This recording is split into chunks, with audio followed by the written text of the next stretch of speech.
नमस्कार मंडळी, पुन्हा एकदा मी तुमचं स्वागत करते माझ्या नव्या कोऱ्या व्लॉग मध्ये। आणि गेले कित्येक दिवस मला इंस्टाग्रामवर फेसबुकवरती सगळ्यांचे मेसेजेस येत आहेत की तिथे टायफून आलंय का, वादळी वारे येत आहेत का, खरंच तिथे लाईट गेली आहे का आणि भूस्खलन झालंय का, अशा न्यूज आम्हाला इंडियामध्ये ऐकायला येत आहेत। तर असं काही जपानला होतंय का?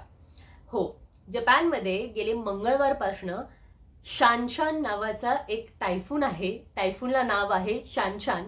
टायफून 10 असं त्याला इंडिकेशन दिलेलं आहे। गेल्या मंगळवारपासून जपानच्या ईस्टर्न आणि वेस्टर्न भागामध्ये त्याने धुमाकूळ तर केलीच आहे, पण आज येऊन ते ठेपलं आहे टोक्योला।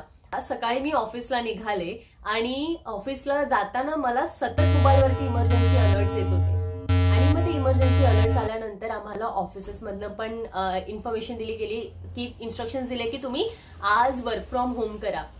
तर मंडळी, जपानमध्ये जेव्हा टायफून किंवा नैसर्गिक आपत्ती येते ना, त्यानंतर ही मंडळी नेमकं त्याच्यावरती काम कसं करतात, म्हणजे त्याला फेस कसं करतात।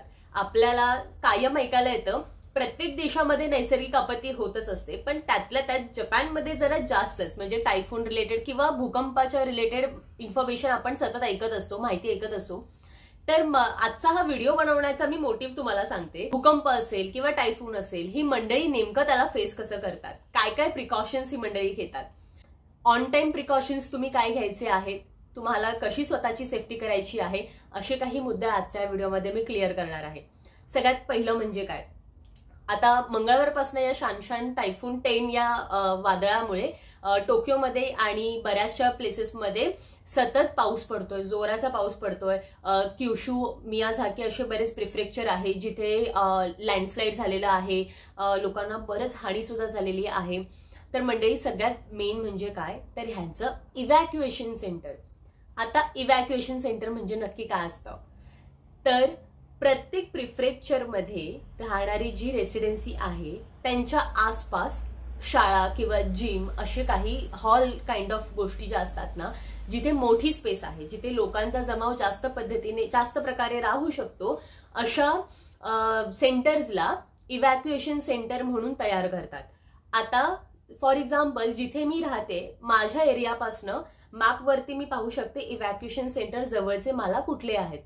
तर मोस्टली टेकडीवरच्या गोष्टी किंवा उंचावर असलेल्या ज्या गोष्टी असतात ना, त्या ठिकाणी इव्हॅक्युएशन सेंटर ही मंडळी तयार करत असतात। इव्हॅक्युएशन सेंटरमध्ये काय काय असतं, तर इव्हॅक्युएशन सेंटरमध्ये जेव्हा तुम्ही जाल ना, तेव्हा तुम्हाला तिथे सगळ्या प्रकारच्या सोयी तर मिळणार नाही, पण एक शेल्टर काइंड ऑफ, म्हणजे तुम्हाला एक आसरा मिळतो।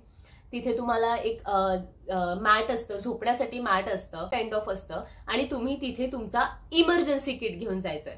आता इमर्जन्सी किट म्हणजे काय आहे, तर इमर्जन्सी किट म्हणजे जपानमध्ये तुम्ही मोस्टली कायम या गोष्टी ऐकत असाल की प्रिकॉशन घेताना, जेव्हा मी पण इथे नवीन आली तेव्हा आम्हाला सांगितलेलं की तुम्हाला तुमची इमर्जन्सी बॅग ही ऑलवेज रेडी ठेवायची आहे। इमर्जन्सी किट तुम्हाला स्वतः सुद्धा प्रिपेअर करता येतं किंवा तुम्ही जवळच्या कुठल्याही स्टोअरमध्ये जाऊ शकता। टोक्योला किंवा बरेचसे गिंजा साईडला असे स्टोअर आहेत जिथे तुम्ही हे इमर्जन्सी किट विकत घेऊ शकता।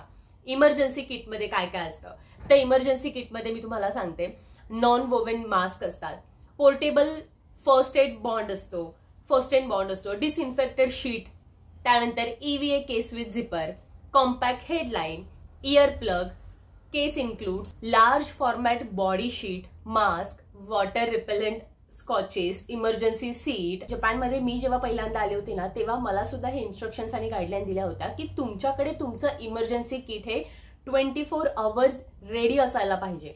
घरामध्ये तुम्हाला एका ठिकाणी ती बॅग प्रिपेअरच करून ठेवायची आहे। आता ही इमर्जन्सी किट तुम्ही घरी सुद्धा तयार करू शकता किंवा तुम्ही बाहेर सुद्धा विकत घेऊ शकता। असे शॉपचे लिस्ट आहेत, मी तुम्हाला डिस्क्रिप्शन बॉक्समध्ये मेन्शन करेल, जिथे तुम्ही हे इमर्जन्सी किट घेऊ शकता। आणि जी मंडळी माझा व्लॉग बघतायत ते इमर्जन्सी किट कसं असतं हे सुद्धा पाहू शकता। त्यातले काही शॉप असे आहेत जे इंडियाला सुद्धा अवेलेबल आहेत, तर ते सुद्धा तुम्ही तिथून सुद्धा अशा काही इमर्जन्सी किट विकत घेऊ शकता। आता हे झालं इमर्जन्सी किट बद्दल। हे इमर्जन्सी किट घेऊन तुम्हाला इव्हॅक्युएशन सेंटरला नेमकं कधी जायचंय, कारण आपल्याला पहिल्या वेळेस तर आपल्याला न्यूज वगैरे कळत असते, पण तुमच्या परिसरामध्ये नेमकी इव्हॅक्युएशनची गरज आहे की नाहीये, किंवा तुमच्या परिसरामध्ये परिस्थिती नक्की कशी आहे, तुमच्या आजूबाजूला खरंच पाणी भरण्याची शक्यता आहे का, तर ही इन्फॉर्मेशन आपल्याला कुठून मिळते? तर मंडळी, तुम्ही ज्या प्रिफ्रेक्चरमध्ये राहता त्या प्रिफ्रेक्चरच्या ऑफिशियल वेबसाईटवरती तुम्हाला ही इन्फॉर्मेशन मिळते. फॉर एक्झाम्पल, आपण जर योकोहामाला राहत असू तर योकोहामा वॉर्डची जी ऑफिशियल वेबसाईट आहे, आज त्या वेबसाईटवरती 2 नोटीस इन्फॉर्मेशन दिलेल्या आहेत, जिथे तुम्ही जाऊन चेक करू शकता की तुमच्या वॉर्डमध्ये परिस्थिती कशी आहे, किती भूस्खलन झालेलं आहे, कुठल्या परिसरामध्ये इव्हॅक्युएशन सेंटर्स ओपन केलेले आहेत, तुम्ही कशा पद्धतीने जाऊ शकता, ही सगळी इन्फॉर्मेशन तुम्हाला वॉर्ड ऑफिसच्या ऑफिशियल वेबसाईटवरती बघायला मिळेल. त्यानंतर महत्वाची गोष्ट म्हणजे इव्हॅक्युएशन ऑर्डर. आता इव्हॅक्युएशन ऑर्डर कशा असतात, आता आपण जाणून घेऊया इव्हॅक्युएशन ऑर्डर बद्दल. म्हणजे तुम्हाला हे माहिती आहे टायफून आलाय, अर्थक्वेक आलाय, पण आपल्या परिसरामध्ये नेमकी सिच्युएशन काय आहे आणि तुम्हाला खरंच इव्हॅक्युएशन सेंटरला जाण्याची गरज आहे का, हे तुम्ही कसं ठरवणार? तर तुमच्या वॉर्ड ऑफिसच्या ऑफिशियल वेबसाईटवरती तुम्हाला ही इन्फॉर्मेशन मिळते की तुमच्या वॉर्डला कुठला इव्हॅक्युएशन ऑर्डर आहे सध्या. तर फॉर एक्झाम्पल, आता योकोहामामध्ये जर आपण राहत असू तर योकोहामाच्या ऑफिशियल वेबसाईटवरती आज कुठल्या कुठल्या वॉर्डमध्ये कुठली इव्हॅक्युएशन ऑर्डर दिलेली आहे हे कळेल. तुम्ही जर न्यूज चेक करत असाल तर त्या न्यूजमध्ये दाखवलेलं की क्युशूचा जे परिसर आहे ना जपानमधला, तिथे इव्हॅक्युएशन ऑर्डर 4 दिलेली आहे.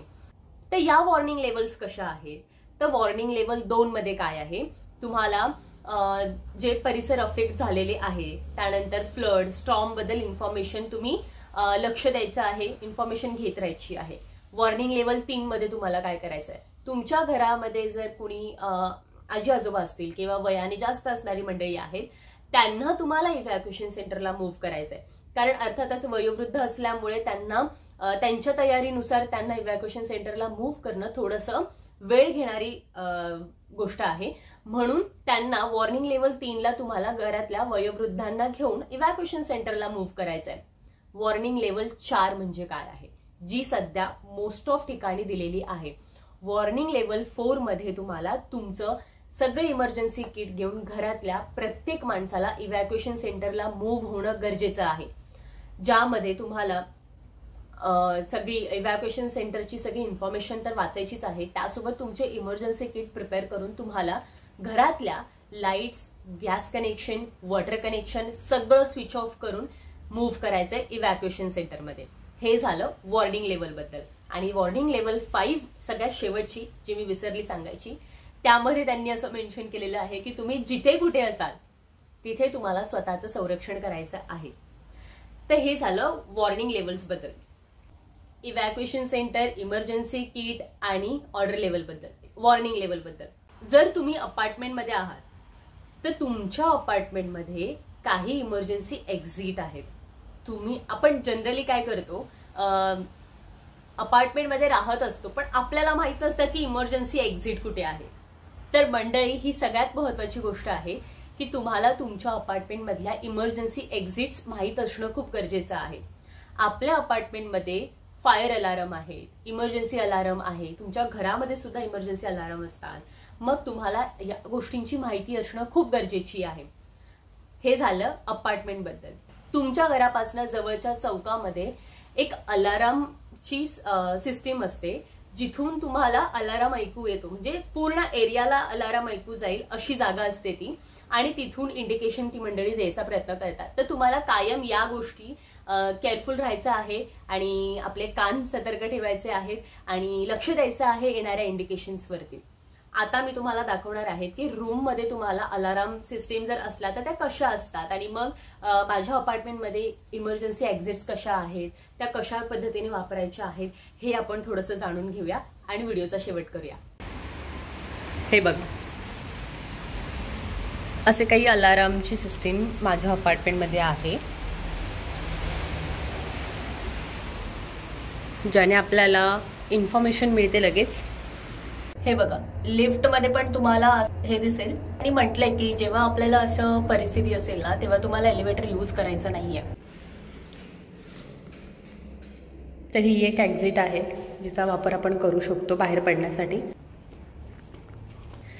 तर अशा पद्धतीने अलाराम सिस्टीम किंवा इमर्जन्सी एक्झिट आहेत अपार्टमेंटमध्ये, ज्या तुम्हाला चेक करायच्या असतात आणि त्यानुसार तुम्ही अशा परिस्थितीमध्ये स्वतःची काळजी घेत या इमर्जन्सी एक्झिटचा वापर घेत बाहेर पडू शकता. आणि असे काही इमर्जन्सी एक्झिट्स असतात बघा.